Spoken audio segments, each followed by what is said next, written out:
Hace unas semanas estuvo de invitado en Ernesto Miami el artista plástico cubano Gólgota, quien está en proceso de publicar su libro Fantasmas de un lugar de La Habana, reconstrucción forense de los sucesos de Humboldt 7. Y lo invité para que nos comentara del libro y lo que había investigado sobre el caso. En ese video nos concentramos en su investigación sobre el día 20 de abril de 1957, día de la muerte a manos de la policía de 4 de los sobrevivientes al asalto al Palacio Presidencial e intento fallido de magnicidio a Fulgencio Batista, y paralelamente la toma de la emisora Radio Reloj el 13 de marzo de 1957 por parte del Directorio Revolucionario. La sospecha de que aquellas muertes habían sido consecuencia de una delación recayó sobre otro joven vinculado con ese movimiento llamado Marcos Rodríguez Alfonso, quien en 1964 fue condenado y fusilado, quedando para la historia como el delator de Humboldt 7. En el video de hoy no voy a tratar ni el juicio ni la culpabilidad o inocencia de Marcos Rodríguez, asunto que trataré en un video próximo. Hoy invité a Gólgota para hablar básicamente de 3 temas. ¿Quién era Marcos Rodríguez? ¿Cómo se vincula con el Directorio Revolucionario? ¿Y qué pasó con los restos mortales de Marcos luego de su fusilamiento? Es importante entender que la finalidad de cualquier video de este canal no es buscar el consenso y el acuerdo, sino plantear preguntas y ofrecer posibles respuestas. Es por eso que los invito, si es que este tema les resulta interesante, a que lean también a otros autores que lo han abordado, como Newton Briones, César Reinel Aguilera, Carlos Ferrera, Miguel Barroso, Carlos Manuel Pellecer y algunos otros. Más allá del acuerdo o el desacuerdo, la intención de este canal es despertar curiosidad y generar cuestionamiento. ErnestoMiami.com. Bienvenido, Gólgota, a esta segunda parte de la conversación que estamos teniendo sobre los sucesos de Humboldt 7. En la primera parte estuvimos explorando las diferentes aristas de tu investigación para tu libro Fantasmas de un lugar de La Habana, reconstrucción forense de los sucesos de Humboldt 7. Lo dije bien, ¿verdad? ¿No? Te lo aprendiste de memoria. Sí, y eso que lo tengo apuntado aquí.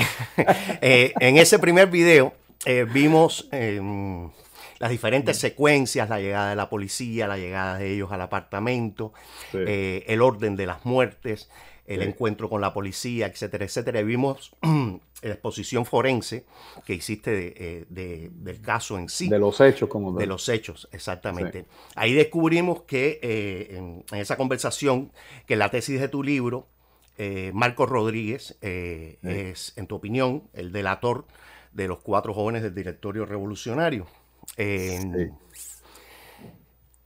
estaban escondidos en el apartamento 201 de ese edificio. Dentro de esta historia que tiene de todo, es una historia gigantesca. Mientras más te la lees, más dudas te trae. Sí. Para mí, una de las grandes incógnitas... Estaban escondidos en el apartamento 201. 201, sí.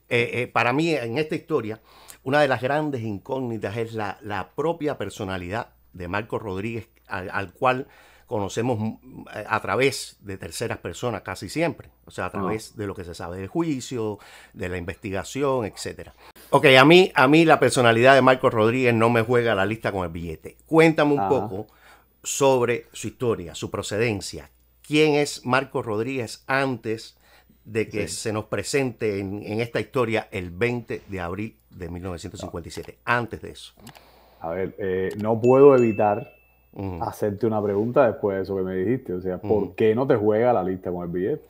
No me juega la lista con el billete porque cuando lees la descripción que hacen de Marcos, los diferentes testigos y todo, plantean a un personaje gris, apocado, poca cosa, cuando realmente es la historia de un hombre que donde quiera que llega se cuela por el ojo de la aguja. Es increíble. O sea, eso es lo que no me juega. Que este es un tipo que parece que no es nadie, es un tipo gris, y sin embargo, en todos los grupos, incluso aquellos donde supuestamente ni siquiera pertenece, llega a las más altas esferas. Esa es la parte que no me juega la lista con el billete. Claro, no te juega porque hay una grandísima influencia que en la historia, en el estudio de la historia, se pasa por alto siempre, que es la fuente. O sea, cuando tú estás haciendo una investigación de este tipo, la fuente oral siempre tienes que valorizarla justamente, porque hay gente que te habla para darte la información real y hay gente que te habla para desinformarte.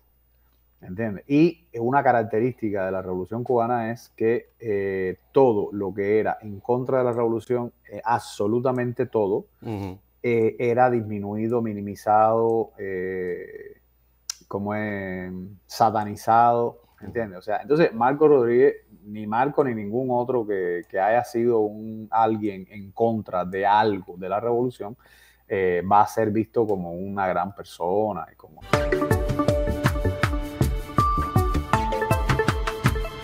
ErnestoMiami.com. Porque pensar es un ejercicio difícil.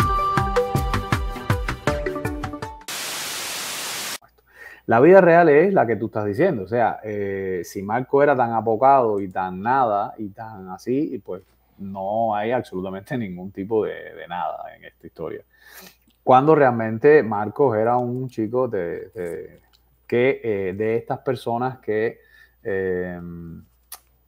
laboraban mucho, o sea, trabajaban muchísimo en su personalidad a partir del concepto que tenían de sí mismo y del mundo que les rodeaba, ¿no? Por ejemplo, hay una característica de Marco, que es una característica de muchas personas, de que veía la pobreza, la miseria como un defecto y trataba de ocultarlo en este sentido. Ahora, ¿cómo lo trataba de ocultar? No es que ostentara, porque hay personas que tratan de ocultar este tipo de sentimiento o de pensamiento, por ejemplo, ostentando, ¿no? O sea, gastando dinero en cosas que no puede gastar, pero con aras de ostentarlo, pues lo hacen. No, Marco no. Marco encontró el camino de la intelectualidad. O sea, Marco pensó que siendo un intelectual,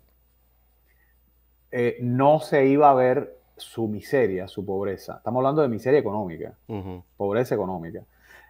Marco es un niño que pierde a su mamá muy joven, muy niño, y el papá hace maravillas para poder mantener a este chico y para mantenerse él, ¿no? Incluso termina trabajando de linotipista en el Diario de la Marina, el papá de Marco.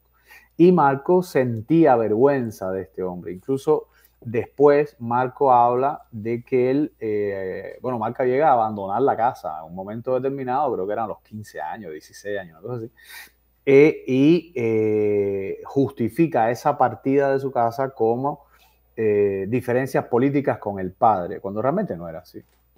O sea, no existía ninguna diferencia política con el padre, ¿no? Simplemente el padre no tenía ningún tipo de interés político pero ciertamente Marco lo que sentía era vergüenza de su padre. Y por eso es que, para no decir que se fue de la casa, porque la casa era miserable, era pobre, justifica con esta diferencia política. Ahora, ¿qué sucede? Que Marco, estamos viviendo en los años 50. Estamos viviendo una característica de la época cubana que es muy buena, que es la efervescencia intelectual de esta época. O sea, en esta época habían una serie de grupos de artistas de vanguardia realmente.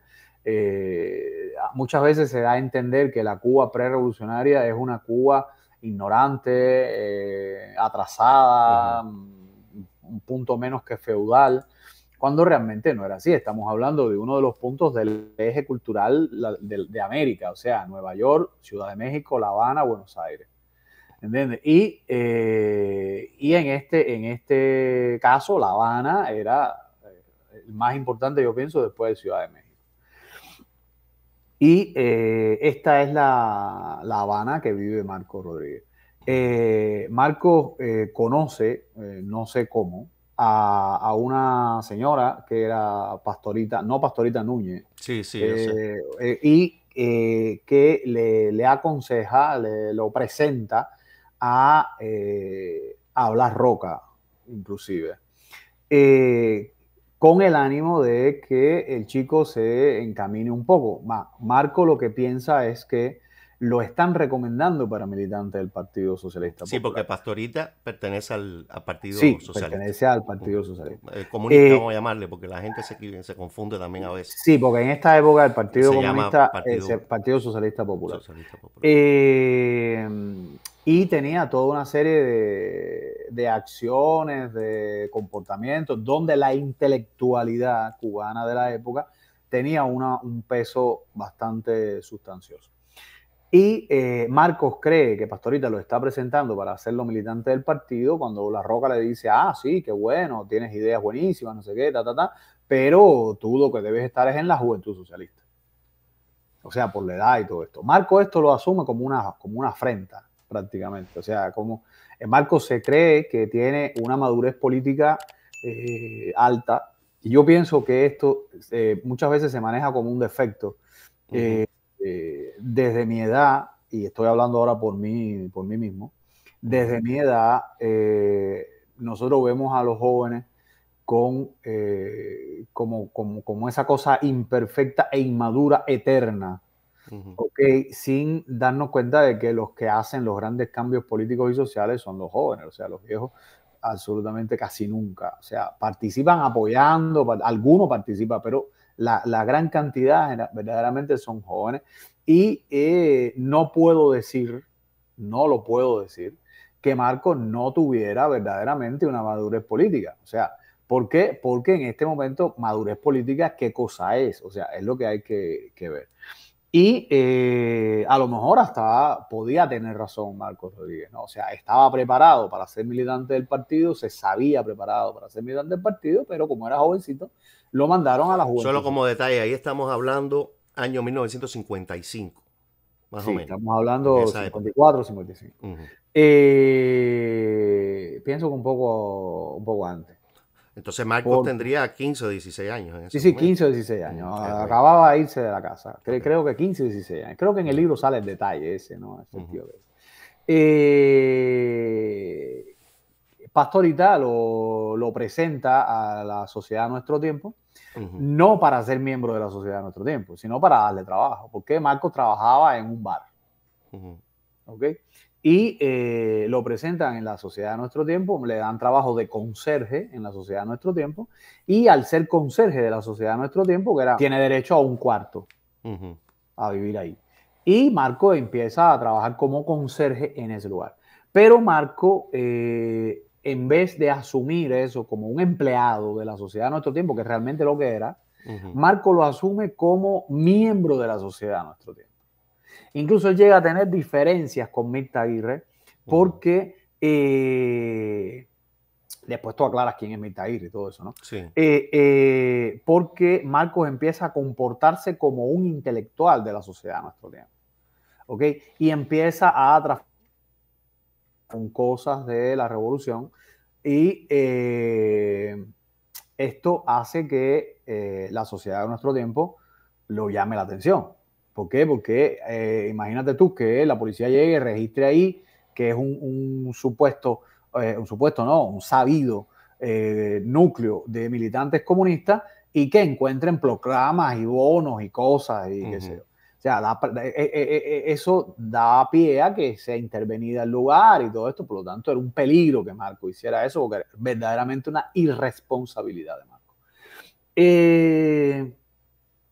Mirta Aguirre le plantea que él tiene derecho incluso hay un texto en el libro que lo dice, el texto original de Mirta Aguirre, que él tiene derecho a ser militante comunista, tiene derecho a trabajar, incluso tiene derecho a ser miembro de la Sociedad de Nuestro Tiempo si se presenta al ingreso, ¿no? Que lo que no tienes derecho es a poner en riesgo la Sociedad de Nuestro Tiempo. Y esto lo hace que lo expulsen de la Sociedad de Nuestro Tiempo. Hay un mito que dice que Marco trabajaba en la universidad limpiando. Eso es falso, absolutamente. Marco trabajaba como conserje en la Sociedad de Nuestro Tiempo, ¿ok? Y entra en la universidad a través de Dizzy Gira al grupo de teatro de la Universidad de La Habana. ¿Okay? Yo conozco muy bien esta forma de pertenecer a la universidad, porque yo recuerdo cuando era joven, pertenecí a un grupo que se llamaba el Grupo de Escritores o no sé qué de la Universidad de La Habana, que era un grupo que escribía ciencia ficción y fantasía. Yeah. ¿Okay? Y se llamaba así, el Grupo de Escritores de no sé qué de la Universidad de La Habana. Y yo, que no era estudiante ni era nada, pertenecía a ese grupo. ¿Okay? Entonces, eso te da la idea de que, o sea, verdaderamente Marco no era parte de la universidad, salvo en esta, ¿cómo se llama esto? En este grupo de teatro, que es donde conoce a Dizzy, donde conoce a Blanca Mercedes, donde conoce a Joe Westwood. Este grupo de la universidad, donde estaba este señor que murió en Miami, Jorge Valls. Jorge Valls, estaba, o sea, Jorge Valls era miembro del directorio, en fin, y había toda una serie de cosas. En esta época, dijimos en el programa anterior, había muchísimos grupos luchando contra Batista y grupos destacados realmente. Porque la lucha contra Batista se consideraba como una lucha ética, como una cosa, como te diría, como honorable, ¿no? O sea, incluso yo he escuchado recientemente intervenciones de la doctora Hilda Molina, que decía que en esta época estar contra Batista no es que fuera una cosa extraña, sino que en una cultura democrática, de democracia, en una república joven, porque apenas 50 años, y había un ejercicio de democracia que hacía que una dictadura militar como la de Batista, aunque no era tan así tampoco, sí, pero sí era feroz y sí era con las características de aquella época, era ético y era lógico que una persona con cierto compromiso ético, con cierto compromiso moral, pues estuviera en contra de Batista. Y claramente había gente de todas partes. Esto hace que Marquitos vea en la lucha política, en la lucha contra Batista, un escalón honorable para su personalidad. ¿Entiendes? O sea, era digno que se dijera que él estaba en contra de Batista, que él pertenecía a un grupo contra Batista y toda esta cosa. Pero la idea de Marcos contra Batista no era la insurrección armada del directorio. Era la lucha política que planteaba en este momento el Partido Socialista Popular y la Juventud Socialista. Por lo tanto, Marcos va a pertenecer a este grupo de la universidad. Piensa que en la misma pero este grupo de la universidad era socialista. Habían socialistas, habían del directorio. Jorge Valls era del directorio, él era socialista, yo era del directorio, la misma vez había estado con García Bárcena. O sea, hay toda una mezcla, porque no habían límites en esto, no es que hay límites en este tipo de cosas, ¿no? No porque tú estuvieras en una parte te excluían de la otra o así, ¿no? Y mucho más cuando era, como lo veía Marco, como una cosa de, la palabra no es correcta, pero no encuentro otra, figurar. ¿Entiendes? En este grupo, en la universidad, en este lugar, en la Universidad de La Habana, es donde estaba el grupo duro, que era el directorio. ¿Okay? Y el directorio, que era en la época, eran llamados los tiratiros. Yo tuve una entrevista con un ex policía en aquella época y decía que eran verdaderos gángsters, decía él, ¿no? Y claramente Marquitos, que era un intelectual pacifista, en esta época, lo que hoy sería del Partido Verde, porque estaba en contra de la lucha armada. O sea, del encuentro a tiros o a piñazos con la policía. Y pertenecía a este grupo donde el valor de la lucha política era más querido, más, como dicen en italiano, más carino, ¿no? Más cercano que el enfrentarse a tiros con la policía. Y esto había provocado fricciones entre estos chicos del teatro, del arte, y los otros chicos duros, valientes, no sé qué, hombres, machos, ¿entiendes? Y habían estos encuentros.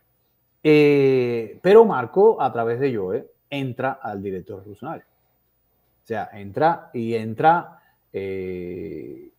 como no una persona cualquiera, porque realmente yo no tengo ningún testimonio de que Marco fuera miembro de ninguna junta directiva ni de ninguna responsabilidad concreta. Marco era una persona que, de estas personas que usaban los clandestinos para su aprovisionamiento. ¿Ok? Pero Marcos en su ego se sentía que formaba parte de algo importante, como era, por ejemplo, proteger a un clandestino, participar, rentar apartamentos, buscar comida, ropa, este tipo de cosas. ¿Y por qué haría eso y apoyaría esa lucha armada de alguna manera si no estaba a favor de eso? Porque no había ese límite, grupo de los porque no había de los límites en duros. esta época, porque no había límites, no había límites. Por ejemplo, se sabe las diferencias que habían entre el director revolucionario y el 26 de julio.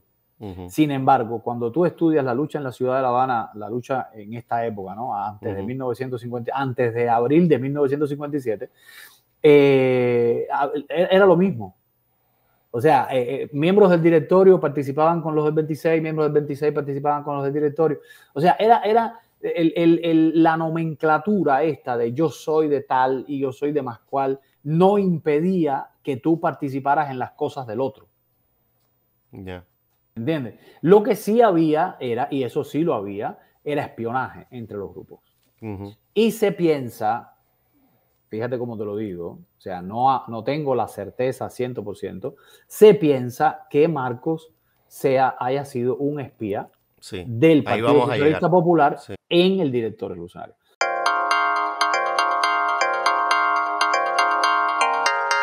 ErnestoMiami.com. Vitamina para la mente.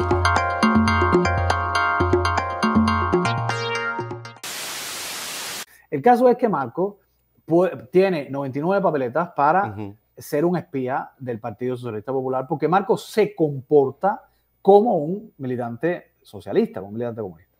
Y está en contra de la lucha armada del directorio.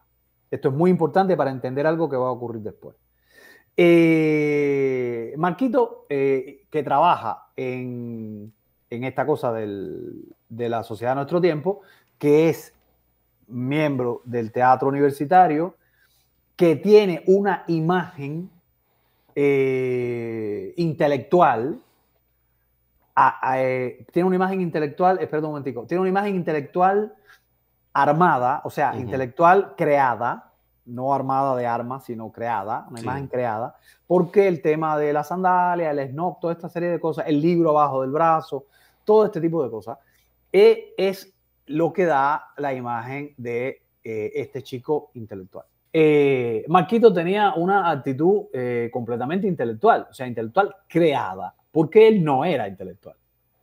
Okay. Él no era escritor, él no era dramaturgo, él no era músico, él no era nada. Él era un chico pobre, arribista, podríamos decir, acomplejado con esta cosa de la pobreza, la miseria, y que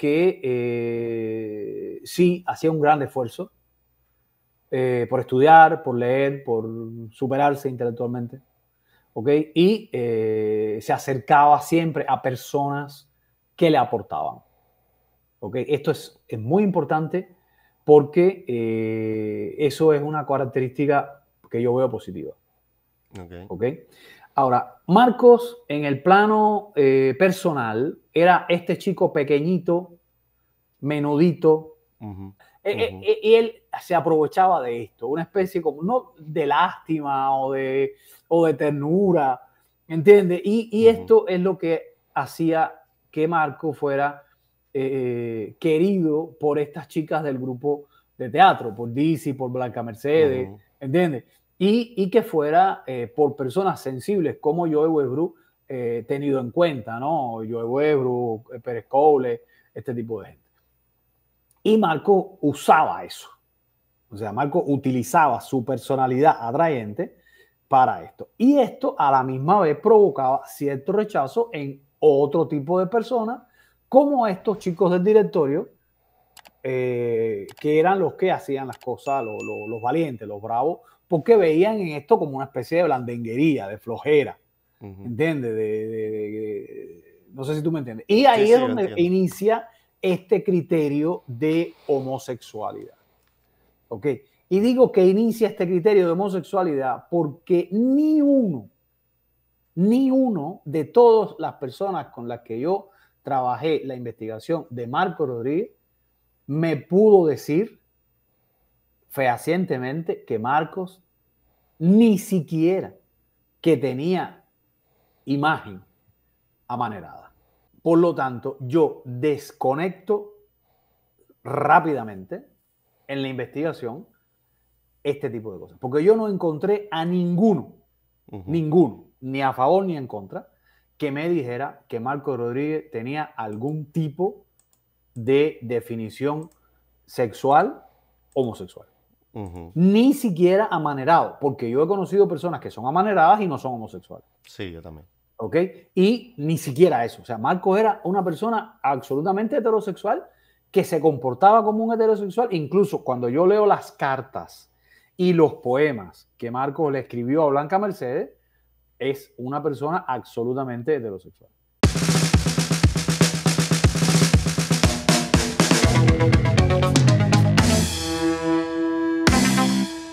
Vamos a hablar un poco de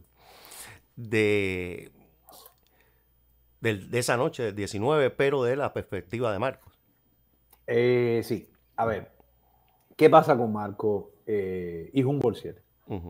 Marco te decía, el apartamento de Humboldt 7 estaba alquilado por Pérez Coble y Marcos, aunque el que figura como nombre es Pérez Coble, pero era alquilado por Pérez Coble y Marcos para proteger a estas personas. O sea, no a estas personas que iban a ir ahí, sino era una casa de seguridad de estas cosas. Que no era la más segura, de hecho, no era ni siquiera segura. Por eso es que es la última que buscan. Y ahí estaba Joe, que tenía una actividad bastante intensa, pero como que era un poco menos importante que Fructuoso, que Juan Pedro, que esta gente. Y yo era el tipo que estaba escondido en esa casa. Te repito que la casa de clandestinaje no es una casa donde vive una persona y se sabe que vive una persona. Las casas de clandestinaje son casas que aparentan estar vacías. ¿Okay? Son casas alquiladas por alguien que a lo mejor vive, por ejemplo, se usaba mucho en esta época, personas de provincia, de Camagüey, de Oriente, que tenían poder económico y alquilaban estas casas tenían que venir a La Habana algo y se quedaban en una casa, en su casa, que la tenían alquilada. Pero esta casa generalmente estaba vacía. También había personas que la usaban para, no sé, las queridas y este tipo de cosas. Y esta casa estaba alquilada como esto, o sea, como una casa, una segunda casa, una tercera casa de Pérez Coble. Y Marcos también. Y tanto Marquitos como Pérez Coble servían a Joe como este enlace entre el clandestinaje y la vida necesaria, o sea, comprar comida, ropa, este tipo de cosas, moverlos, este tipo de cosas, que eran personas que no eran clandestinas, o sea, Marco no estaba clandestino, ¿ok?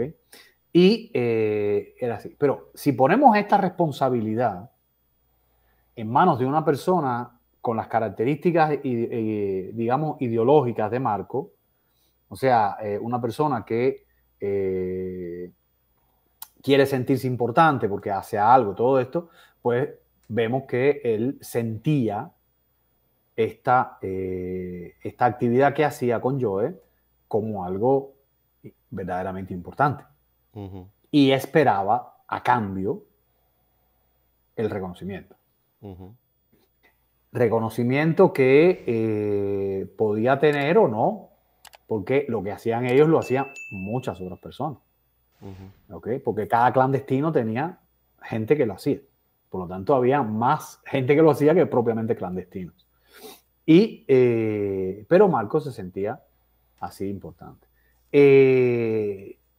Hay una cosa importantísima en el juicio, que es, porque Marcos usa mucho, estamos hablando de un chico muy inteligente, ¿eh? Marcos usa mucho juegos con el tiempo y las casualidades. Días antes del 19 de abril, Marcos va con DC a un 7 a algo de Joe, a llevarle comida o a llevarle ropa o a lo que sea.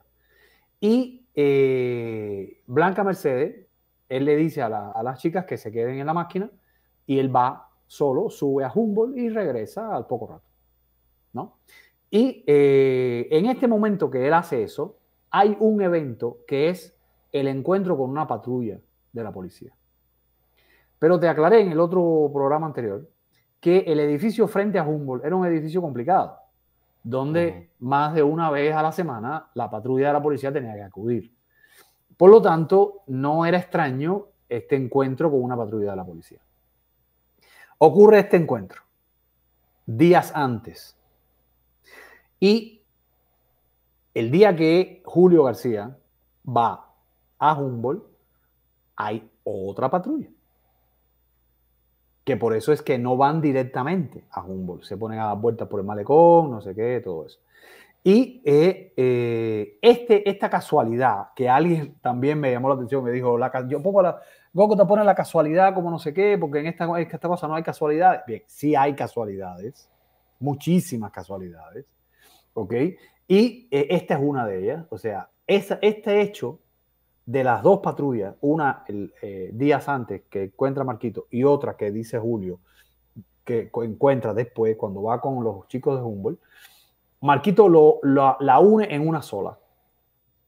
Y por eso es que Blanca Mercedes dice en el juicio que sí, que había una patrulla, que se encontraron una patrulla y que había una patrulla y qué sé yo. Y se toma, ahí por tercera vez te digo, la importancia de las palabras, se toma ese hecho como que era la misma patrulla. Pero hay un detalle del juicio. Blanca Mercedes dice que Marquitos no regresó a Colorado. Ok, yo llamo la atención sobre esto. El investigador hace esta reflexión. ¿Por qué Marcos no regresó a Colorado si hubo una discusión? ¿Por qué? Porque no es el mismo día.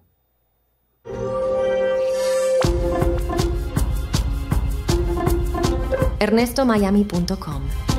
La vida puede ser más de lo mismo o puede ser un descubrimiento diario.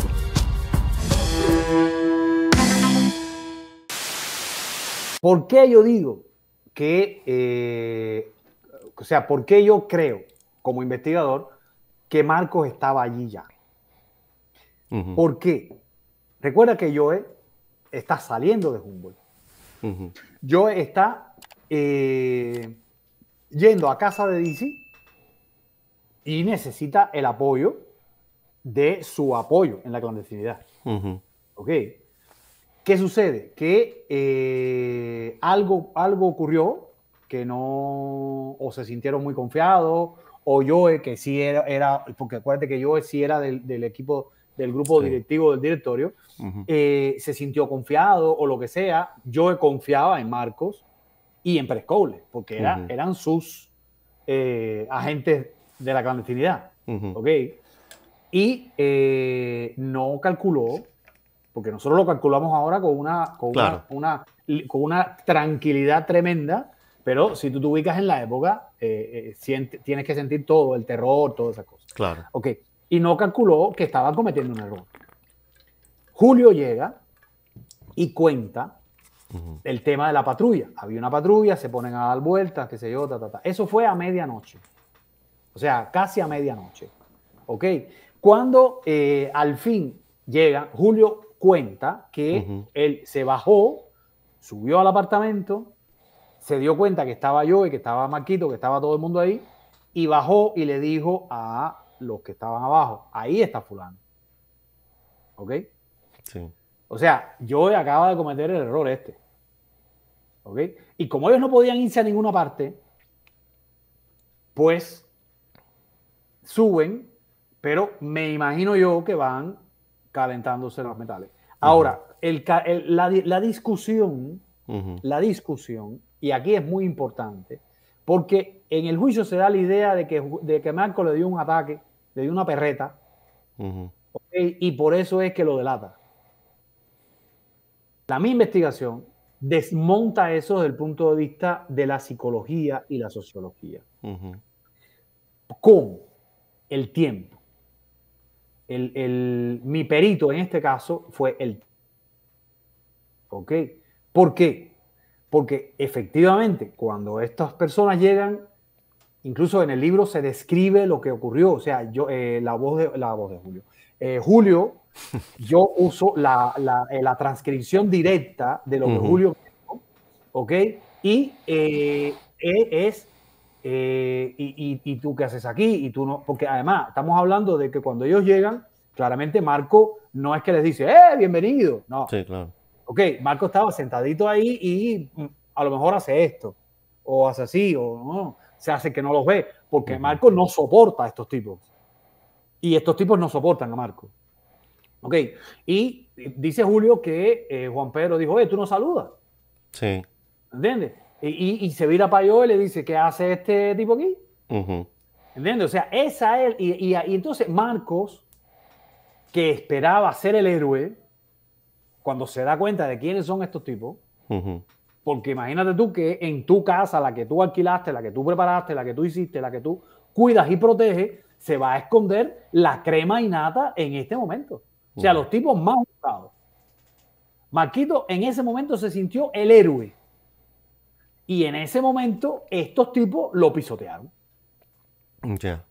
¿Okay? En este momento estos tipos lo pisotearon. Es ahí, en ese punto, termina toda la especulación.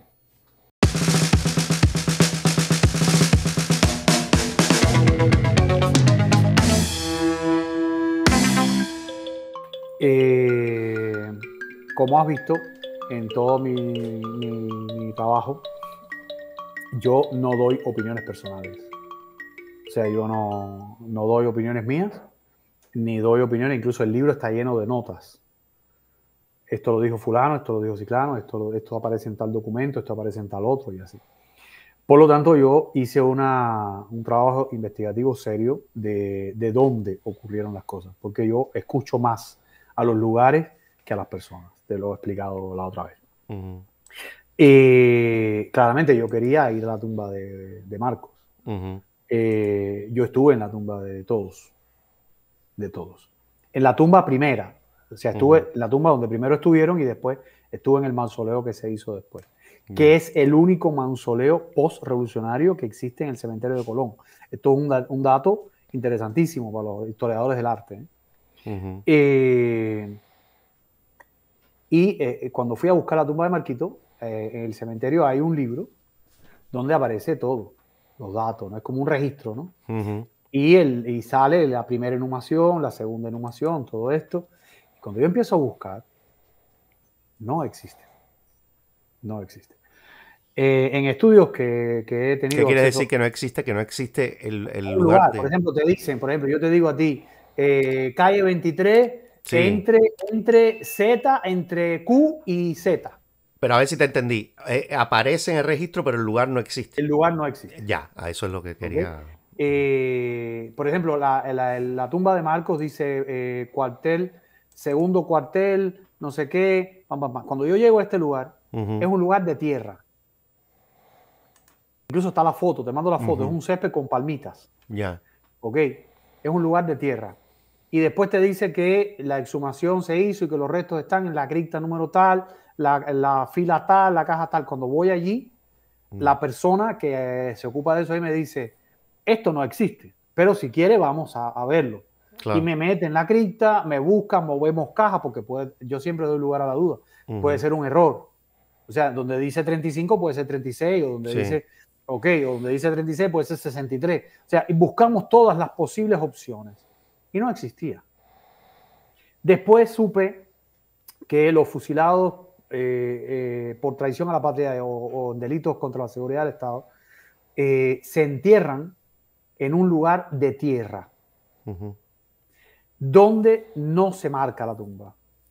O sea, las personas que lo hacen sabrán dónde es, pero un arqueólogo habría que, en su momento, levantar este lugar, arqueológicamente hablando, y hacer lo que se hizo con el Che Guevara en Bolivia. O sea, levantar este lugar y a toda la gente que se encuentre ahí, ir tratando de hacer la data, hacer la identificación. ¿Entiendes? O sea, como investigador, esa es la propuesta que se puede hacer. Estoy casi seguro de que Marcos está allí. Marcos fue fusilado en el 18 de abril de 1964. Faltaba un día para la discusión. Marcos Rodríguez confió hasta el último minuto en que los comunistas lo iban a salvar. Incluso yo he leído testimonios de personas que participaron en el pelotón de fusilamiento y Marco en ningún momento aquí se dice clorar, ¿cómo se dice? Se derrumbó. En ningún momento se derrumbó, en ningún momento pidió clemencia, en ningún momento nada. Lo que queda es como que él estaba como en un estupor. O sea, él no creyó, él murió sin creer que lo iban a fusilar verdaderamente. ¿Entiendes? Él en ningún momento creyó que lo iban a fusilar verdaderamente. O sea, se pensó, él siempre esperó hasta el último segundo que lo iban a salvar. Porque él sabía cosas que podía detonar estas cosas. Y no pasó, lamentablemente no. Todo lo que se detonó después fue... Y por eso es que la historia de Marcos Rodríguez se oculta.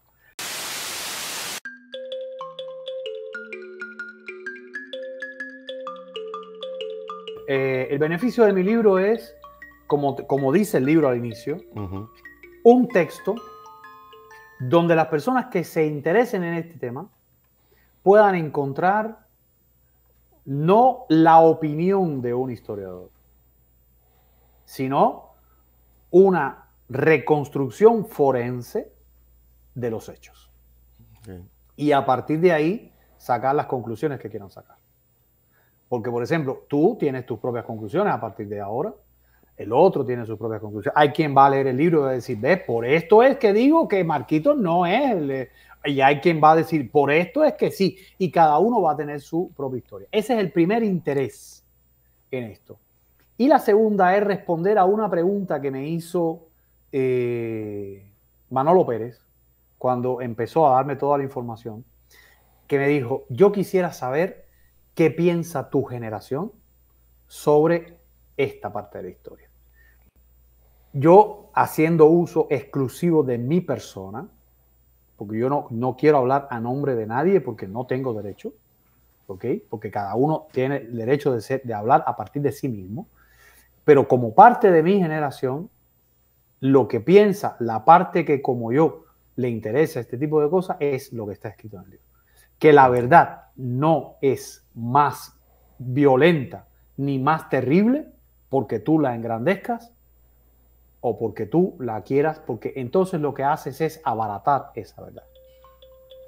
Eso es la razón del libro.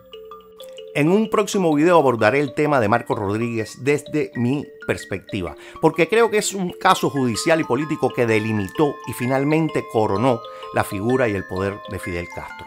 Muchas gracias por tu compañía y recuerda, vive y deja vivir.